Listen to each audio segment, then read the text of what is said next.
welcome back to Geeky Bat, and our Lazy Commission Sunday continues. Because I'm getting very close to finishing this, and I'd kind of like to finish it this weekend. Then I can start on another commission.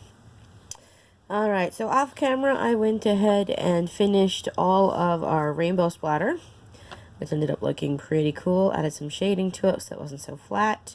Then I had to figure out what to do with this beanbag chair that Lady Deadpool is sitting on. So since we're already going with a whole bunch of crazy rainbow, I decided just to do a white and rainbow sprinkle beanbag. So that's it for the background for now. I may decide to fill this white in later after I finish the main character. I guess we'll find out. So moving on finally to Lady Deadpool herself. I've got a couple of markers already lined up and ready to go right there on the edge. I'm going to start by coloring in the white and silver on Lady Deadpool's person. So I'm going to be moving around a little bit to better reach some of this stuff. So we're going to give her just a teeny bit of shadow here in her eyes. Kind of adding to that direction. We don't want too much though, so that's where we're going to leave it. Then we've got her katanas, which are silver, so I'm going to leave just a little bit of white here in the middle, which will end up looking like a shiny glint or glare. Then I'm going to add a little shadow here to the inner wrap part of her katanas. All the way down. Oop, there we go. Then we're going to hit these buckles real quick, which are also silver. So again, we're going to leave some white in different places, and if you color over it with marker, don't worry about it. That is what the wonderful white gel pen is for. You can always go back in and add more of that. Now let's see, what else is silver? We've got her armbands. So we are going to leave a little bit of white here on that edge to be our first highlight.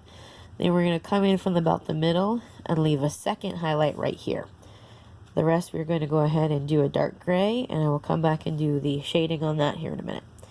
We're going to do, I didn't draw that one, so moving on, we're going to go down to her wrist. I'm going to do exactly the same thing, leaving some of that white there on the edge, some of it in the middle, and then coloring all the way around. This is a good way to get a very metallic look when you're done. Alright, let's go ahead and get her other wrist before we move on to the ones on her ankles. There we go. This is going to look really cool because she'll be a very solid red and black with a little bit of this silver and brown on her utility belt and some of the straps and katana sheaths, and everything else will be this crazy rainbow in the background. Should be really fun.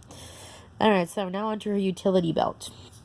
All of these buttons here in the middle and these little metal bits here on her actual belt. Those are all silver. Then actually her logo is silver too in this form. I'm using the, oh, what is it? It is the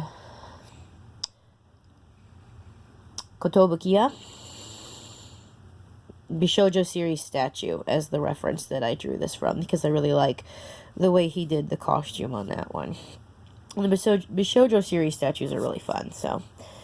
Alright, because they do kind of that pretty anime babe version of a lot of Marvel and DC characters who are not normally all that pretty in comparison. That's a fun mix to use for a reference. Alright, let's get the first ankle, then we're going to do exactly the same here on the second one. There we go. I'm not worried about coloring outside the lines because I'm going to go over pretty much everything with another color. Alright, that should be all the white and silver on her. Now I'm going to come in with another color. That one I was using is a Prismacolor Premier in 30% cool gray. All of the gray tones for Prismacolor are done in percentages. So 30%, I think it goes from 10 and up. Every 10% basically. So 10, 20, 30, 40, you get it. And each one is a little bit darker than the last one. I like the cool grays because they're a little bit more of a blue gray. So they have a really nice synergy when you're working with black. They're a great beginning color for black, so that doesn't have to be just pure black, because that's boring and ugly. Alright, now we're going to add a little bit of shading here to her silvery bits. You can see how metallic that's already looking. And I will boost that up just a little bit more with the darkest level, and then probably use my white gel pen at the very end to add the highlights. So I found out today that in order to do a live stream on YouTube from my phone, I have to have 100 subscribers, and right now I think I'm sitting at about 41. So I will start to live stream live art whenever I reach the 100 subscribers. So if you like what I put out and you want to see more of it and you want to actually watch me work live for much longer videos and be able to talk to me and have me talk to you right back and answer questions about art and even maybe do some art request live streams, which I think would be a ton of fun, make sure you share my videos, share my channel, and ask other people to subscribe.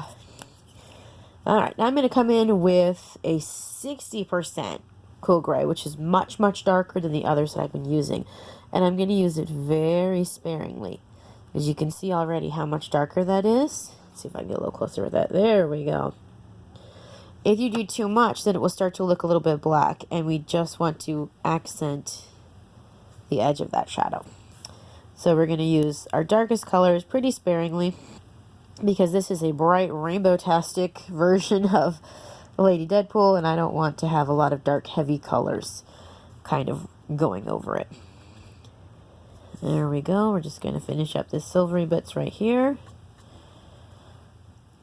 And make sure we got the edges of her katana. We'll just give it teeny pop. It's funny how just like literally a little dot of color here and there can make a big difference to your shading. I literally just put a dot on those katanas and they already look so cool. Alright, so that is all of the gray shading for Lady Deadpool. I'm going to go ahead and upload this and then we'll do the next part because these videos have to be so short. Thank you guys, and I'll catch you in a bit.